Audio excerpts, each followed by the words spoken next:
Hello, I'm Elizabeth Schnabel, Education Specialist for Medina County Soil and Water Conservation District. I would like to welcome you to this year's Medina County Fall Foliage Tour.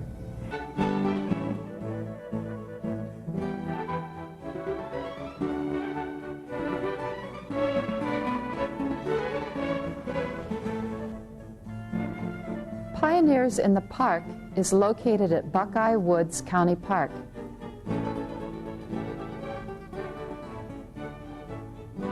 Revisit the pioneer days by walking along the lake through the campsites.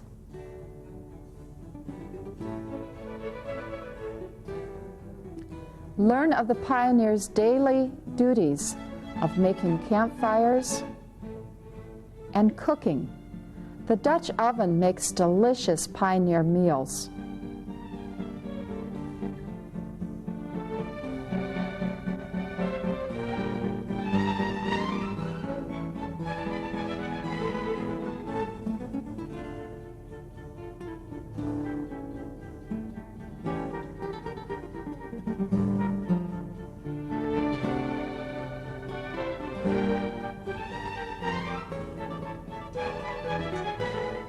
Watch pioneer crafts such as wool spinning,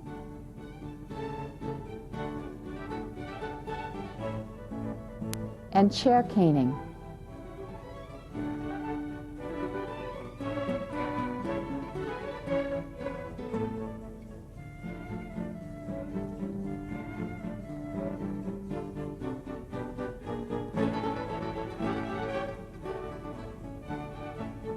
Plenty of good home-cooked food can be found to eat while you listen to the bluegrass music.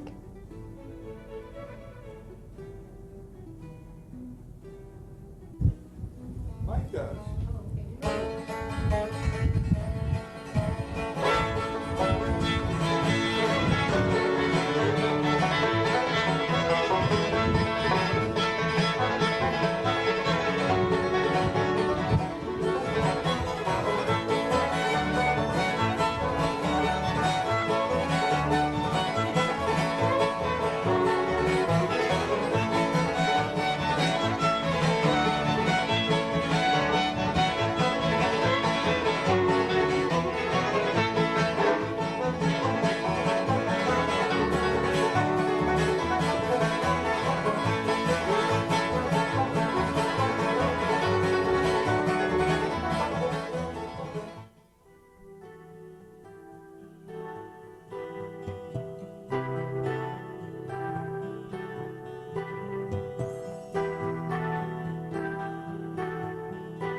Geig's Orchard is located north of Seville on Route 3. The Geig family has been in the orchard business since 1944. Take a pleasant stroll through the 30 acres of fruit trees.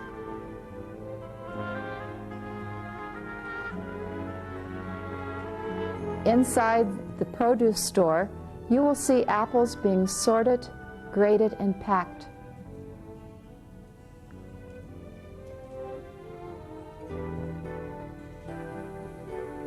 Quality apples are gathered for apple cider.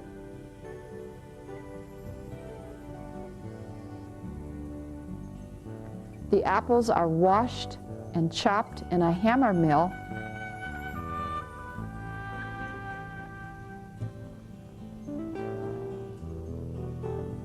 and then spread on layers of racks before being pressed into cider.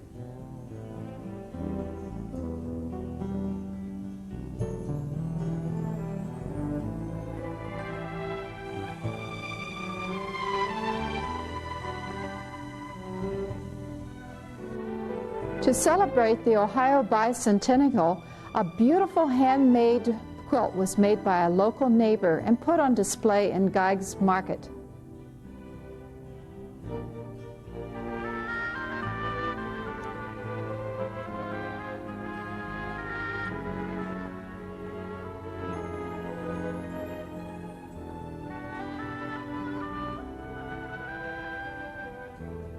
The Medina Soil and Water Conservation District has a display telling visitors about all its programs for rural urban and education settings.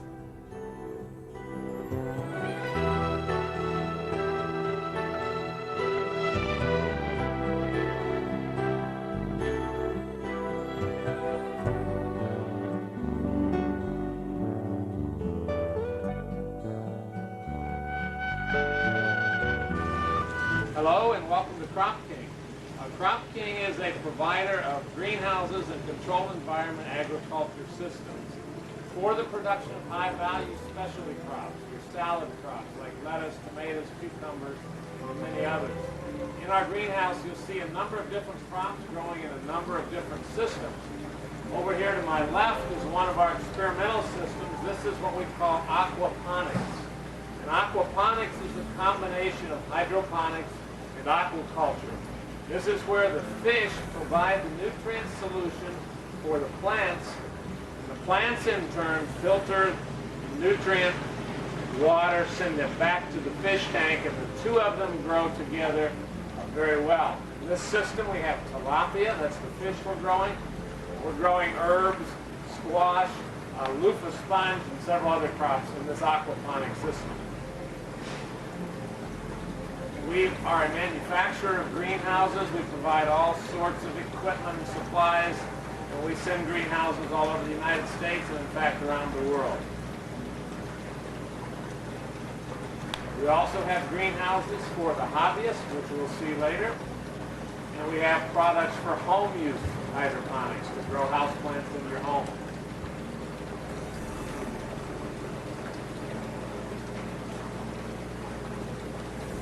Over here we're growing eggplant. This is white eggplant. We also have purple eggplant. We grow the European hybrid cucumbers.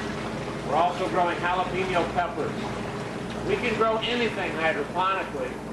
The question is, the thing that we look for with our farmers is to find crops that make a profit in a greenhouse. We're trying to give farmers an alternative to conventional agriculture so they can make money in farming.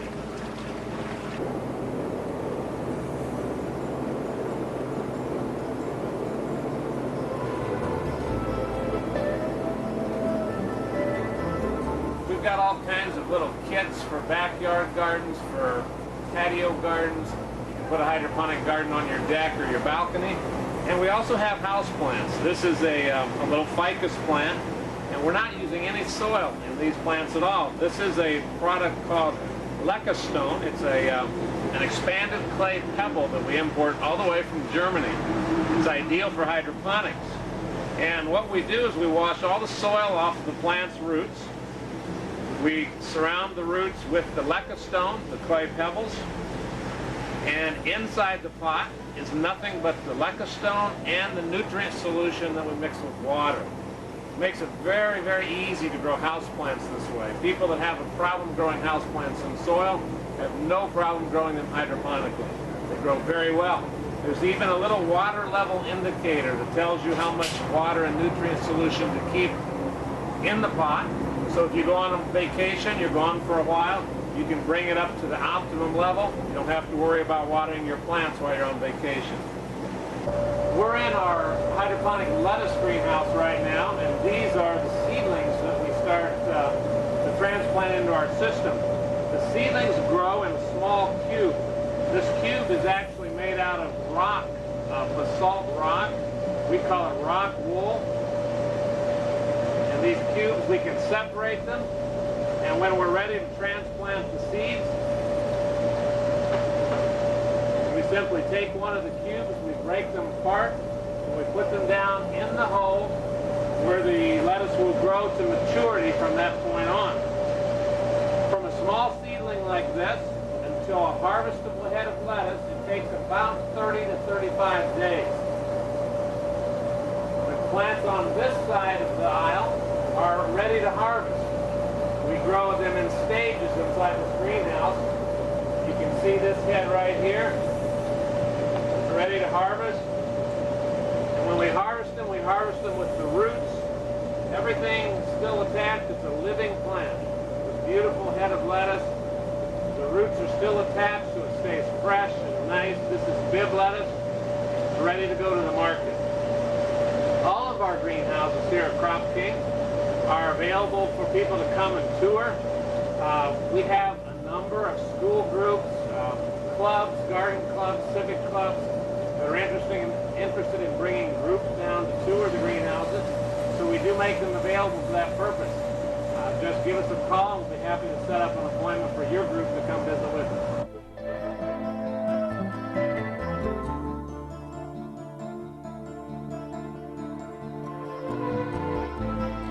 The Ohio Western Reserve National Cemetery was opened June 2000. As you drive through the beautiful cemetery, you will pass a row of flagpoles, the information center,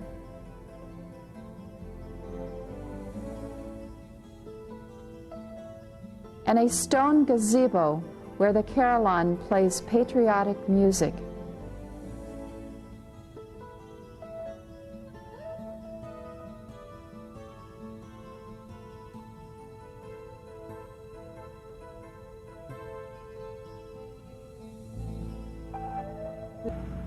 This is our full casket area. As you can see, the graves are marked with upright granite headstones. What's inscribed on the headstone is the religious emblem of preference, the veteran's name, his rank, branch of service, war period, date of birth, and date of death.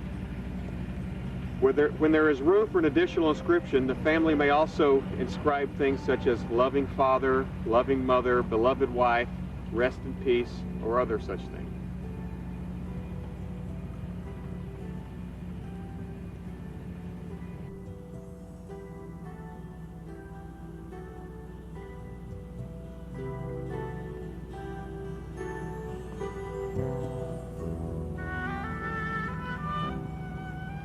Behind me is our columbarium. The columbarium is for the interment of cremated remains. The majority of our veterans and their families choose the columbarium. As you can see, it's an above-ground structure, and the sites are marked with a granite niche cover, which has essentially the same information as our upright granite headstones.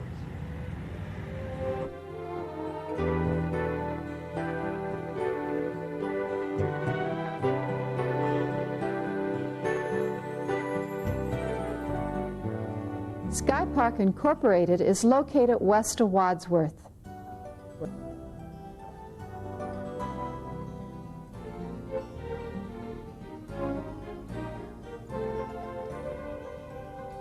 It is a combination of airport, airplanes, and homeowners who are very involved in flying.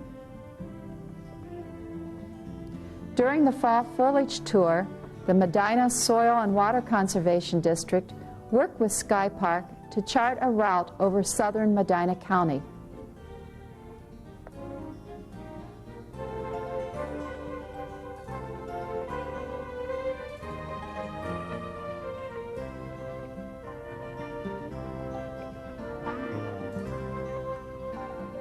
Guests saw of fall colors and conservation practices on farm fields which looked like a colorful patchwork quilt.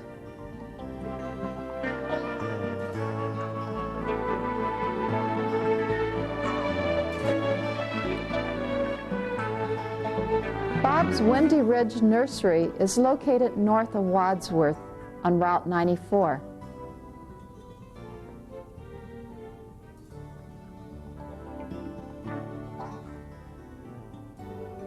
The Fall Foliage Committee recognizes and appreciates county businesses and families that help to sponsor the tour.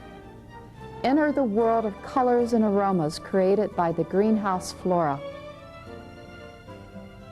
Many education signs instruct the guests about the care of many of the plants.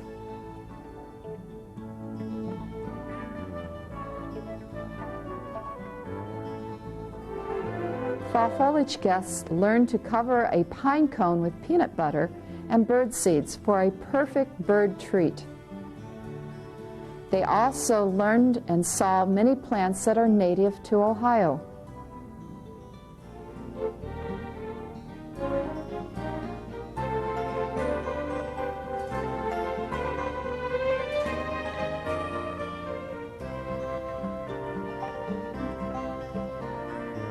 Water gardens can add beauty to your yard. Learn about their construction and care.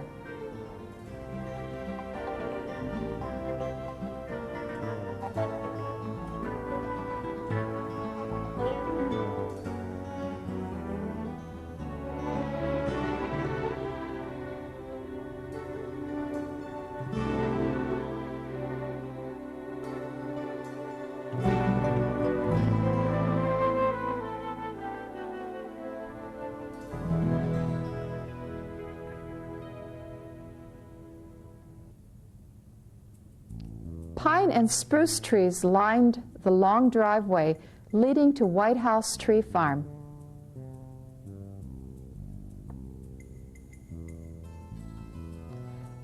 Fall foliage guests learned about the equipment and labor that is needed to ensure a perfect Christmas tree.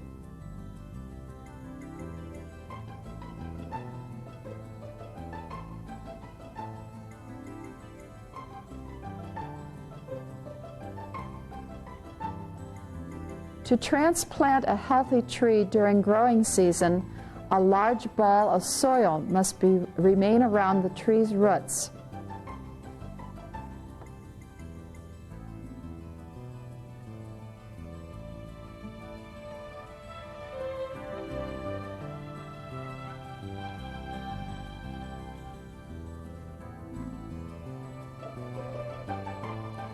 Fall foliage guests enjoyed a leisurely horse and buggy ride through the green fields of pine and spruce trees.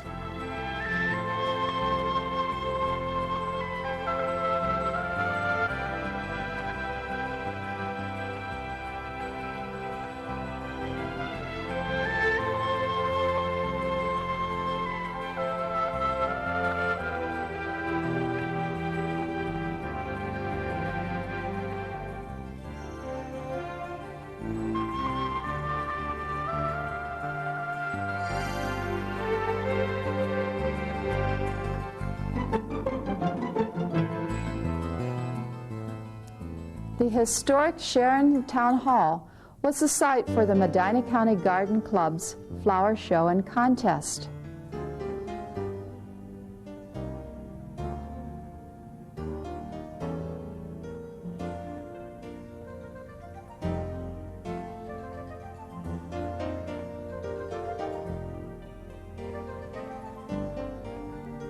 The flowers and arrangements featured artistic designs from countries around the world and the United States.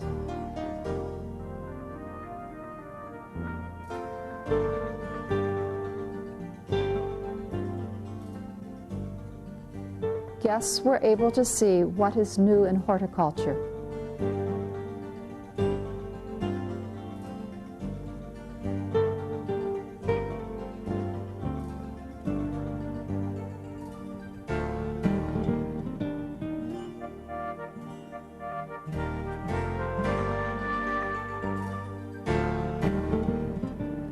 Fall foliage guests enjoyed seeing miniature horses at the LynnCliff stables.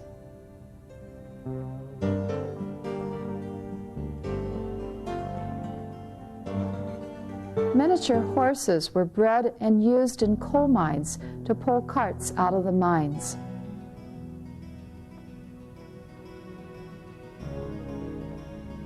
Good breeding and grooming creates champion horses. In competition, the horse runs a course with a variety of jumps.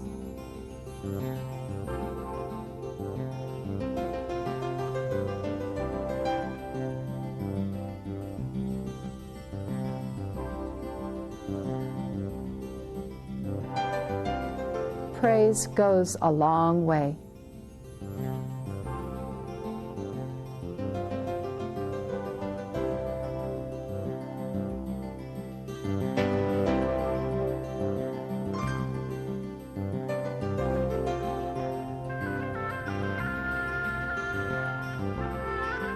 Welcome to the Sharon Center Veterinary Hospital.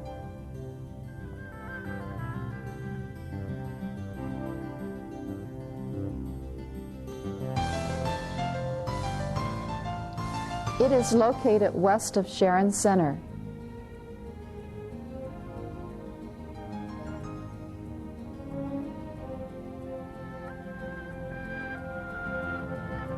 Even the pets received a warm welcome on fall foliage days.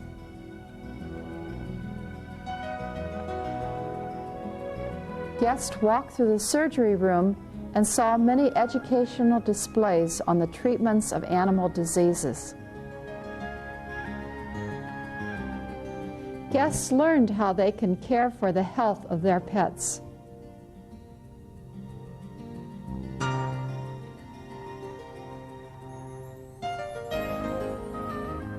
This X-ray disclosed a very wicked fracture.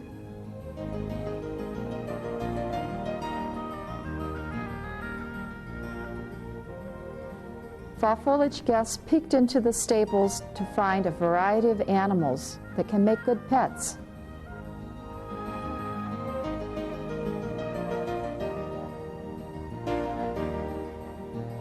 The foster pet organization helps to find a good home for pets.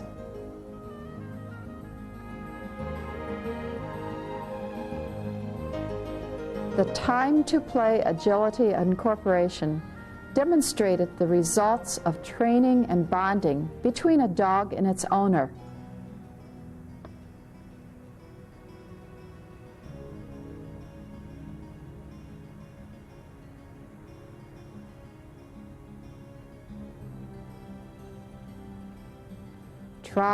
Try again.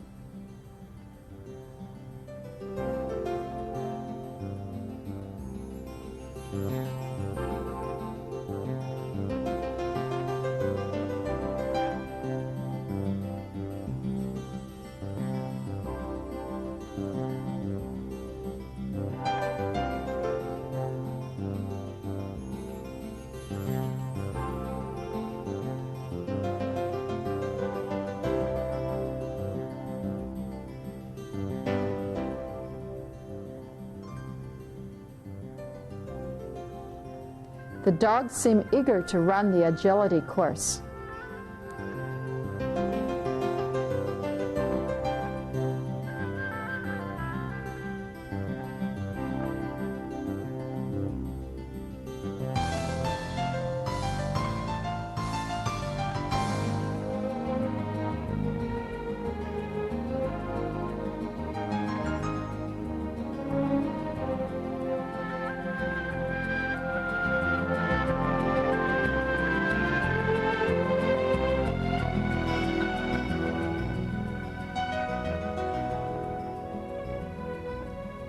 Granger Library and Historical Society sit side by side in the center of Granger, Ohio.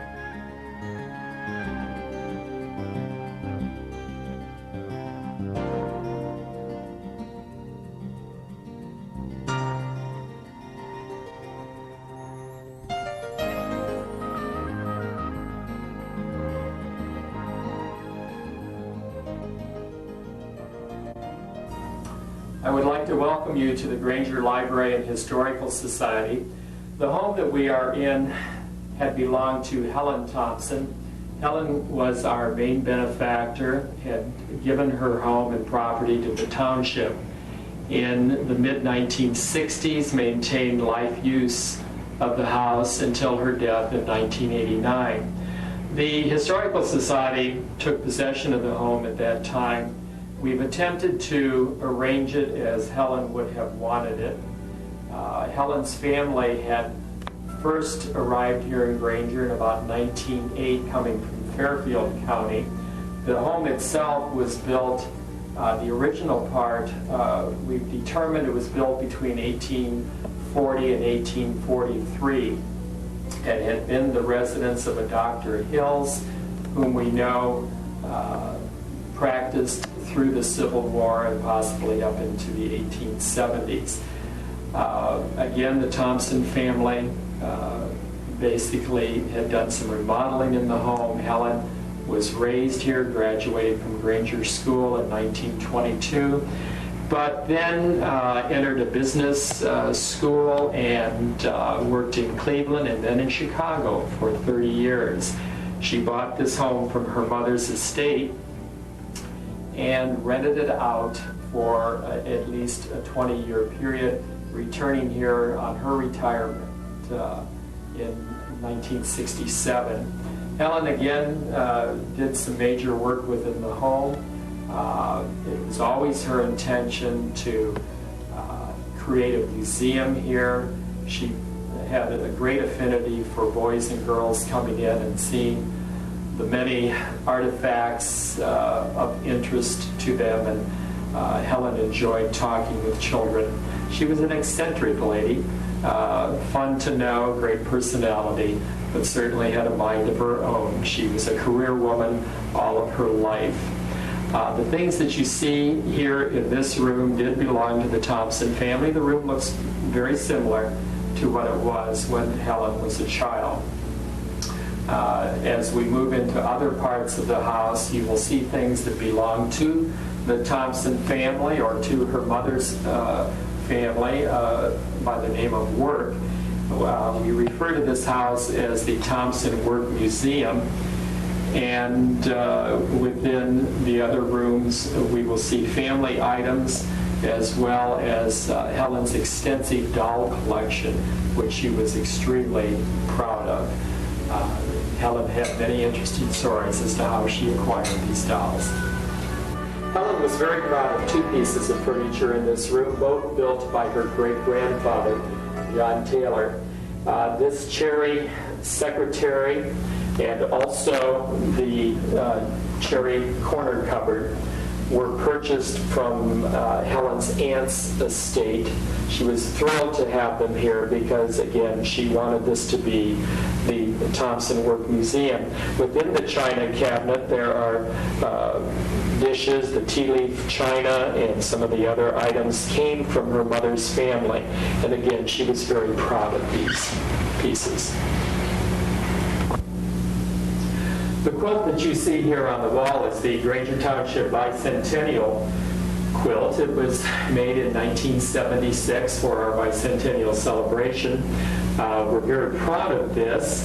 It was made by Luella Leatherman, Edith Snyder, Betty Simmons, and Mary Grossenbacher, and each square represents a building or possibly an event in the Granger Township history. These two wheels both came from Helen's family. So they came into Ohio by wagon, into Fairfield County, and then to Granger. On the opposite side of the room here, we have a number of coverlets and also quilts that were from Helen's family. She was, again, very proud of these. Although we kind of laughed about this one up here. Helen found this as part of the padding under her mother's ironing board, but the others are in excellent shape and again, quite well done. Helen had a lifetime interest in doll collecting. From the time she was a little girl right up until she was no longer able to travel.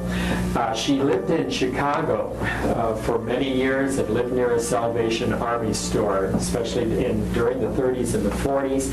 Many of these dolls would come in from households that were being broken up, and Helen always seemed to be first in line to be able to purchase these dolls. She has an interesting china head collection. She has dolls from Germany, dolls from France.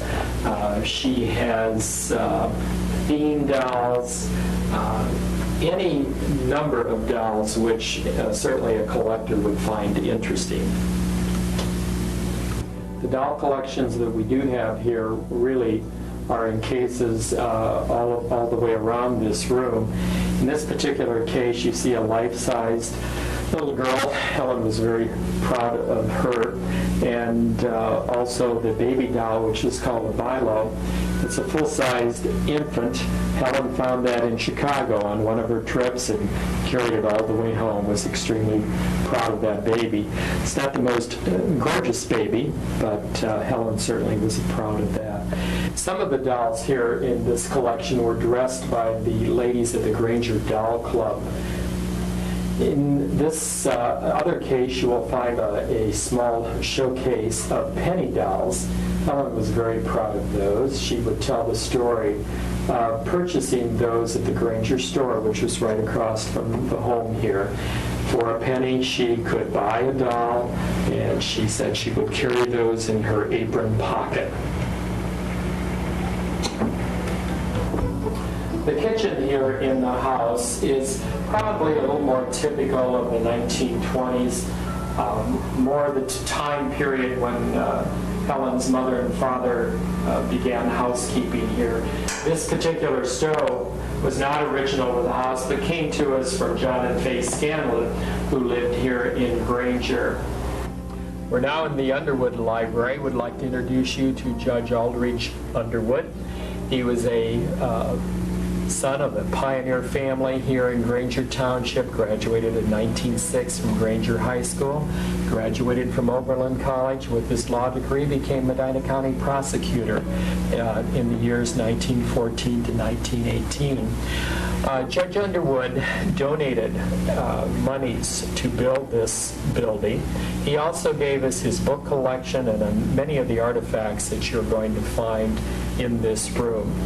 As we begin to look around the room, you will see that we have the class composites of those who graduated from Granger High School, beginning in 1901, and the composites go up through 1952.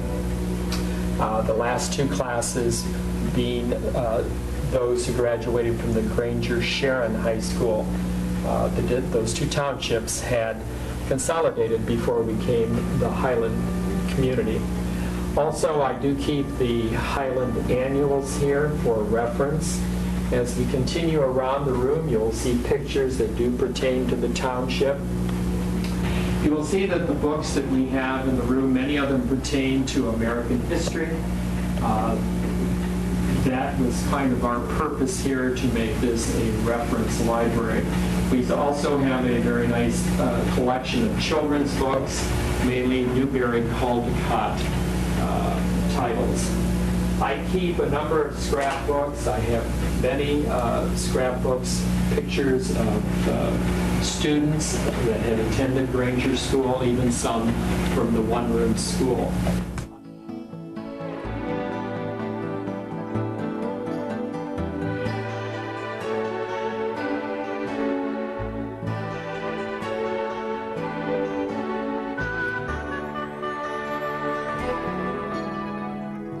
The Gsellman family greeted fall foliage guests with information about alpaca and products made from their quality wool. In the rolling hills northeast of Granger, you will find Old Willow Alpaca Farm. Guests enjoyed the beautiful fall foliage and crisp autumn weather while their children were entertained in the straw maze.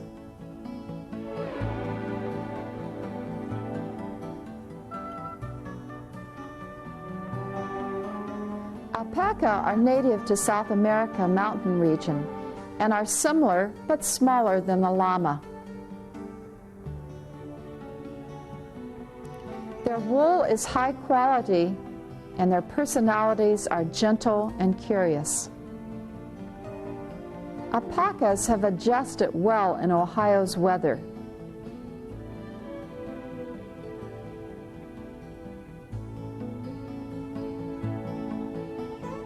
Fall foliage guests gathered in the white tent to learn more about alpaca wool and listen to the folk music.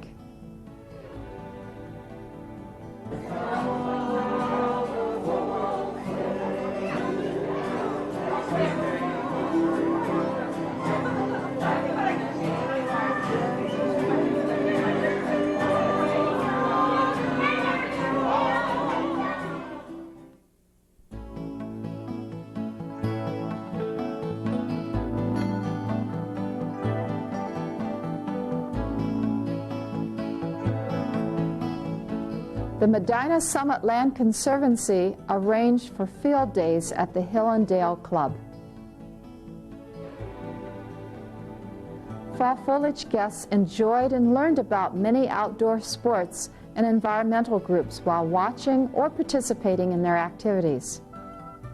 Here, dog rescue demonstrates the keen ability of a dog's senses to find a lost, or in this case, a hidden volunteer.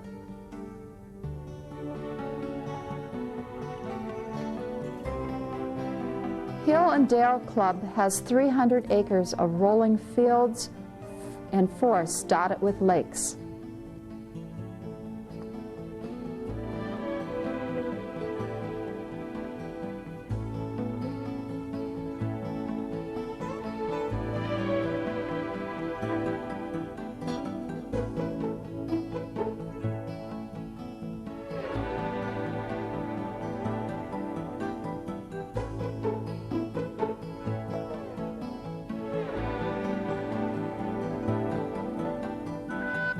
The rescue was complete and successful.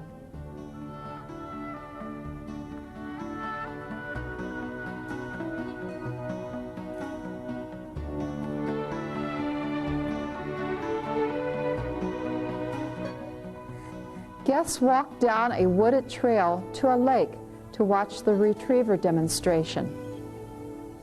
The dog listens for signals made by a whistle and then energetically bounds into the water to retrieve the object.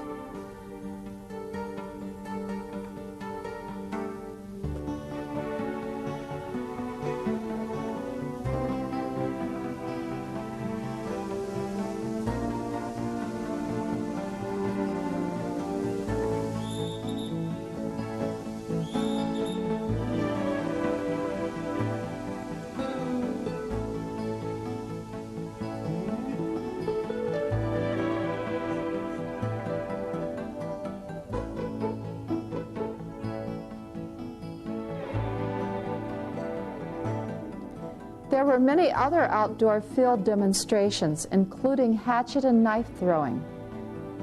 Close to the site, several environmental and conservation organizations greeted guests with information and demonstration.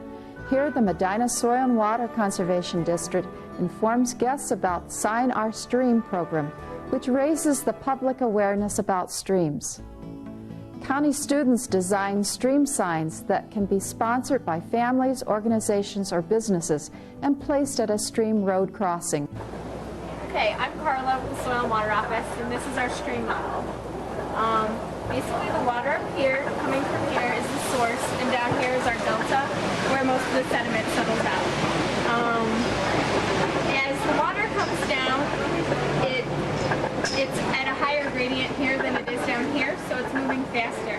When we put things like bridges in, it concentrates the flow even more and causes more problems downstream, further erosion and banks.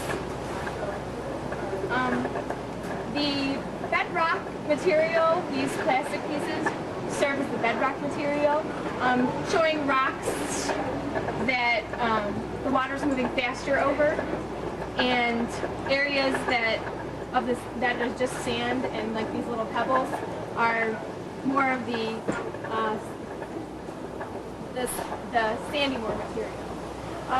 The water moves faster along the curves, and the clays and the silts get moved downstream while the sands and gravels get kind of form this point bar here. Additionally, the trees kind of along the stream help to limit erosion, and the root system kind of hold everything together and absorb that energy that's coming down. When we build near the water's edge, the water just is trying to maintain an equilibrium. It's trying to balance itself out. It wants to be flat. It doesn't want to move as fast. It wants to be slow moving. And hard surfaces tend to cause the water to have to move faster, cause undercutting underneath it. When you build a structure, sometimes the structure can even move downstream. If there's anything else that the Soil and Water Office can help you with, we'd be happy to, so just give us a call. Other organizations such as OSU Extension, Master Gardener Program,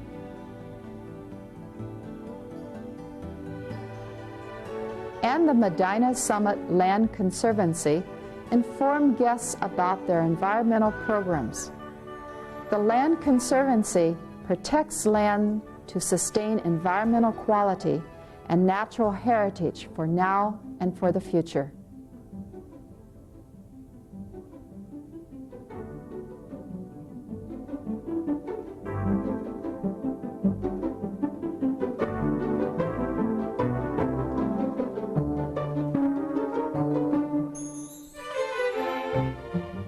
Swagler's Bank Barn was built in the early 1900s and is still used for livestock, hay, and grain storage.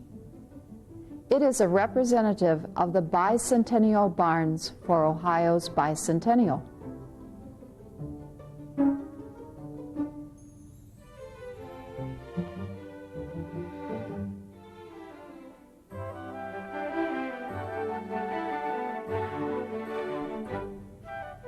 Strip rotation is the conservation practice viewed. Corn and alfalfa crops are rotated in strips from one year to the next year. This allows the alfalfa crop to replace the soil nutrients needed by the corn crop.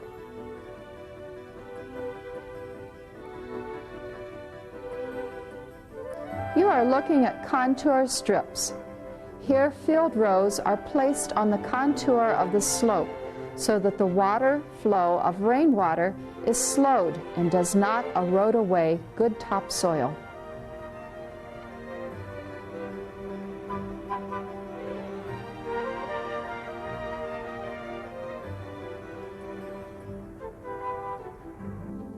In a grass waterway, tall grass grows in a low field channel to slow the flow of runoff rainwater. Farm ponds are constructed according to a conservation standard and reviewed by the Soil and Water Conservation District. The riparian corridor is a strip of trees and shrubs and grasses that grow along a stream's edge. This filters out water contaminants. This wetland collects runoff water from the surrounding development and stores and filters the water. This wetland was constructed for a wetlands mitigation.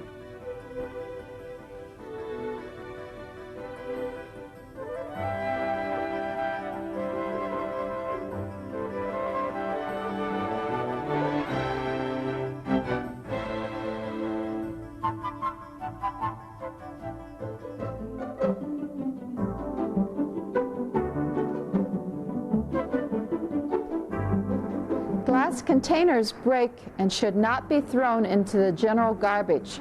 Sort your glass containers into green, brown, and clear and bring to the local recycling igloos.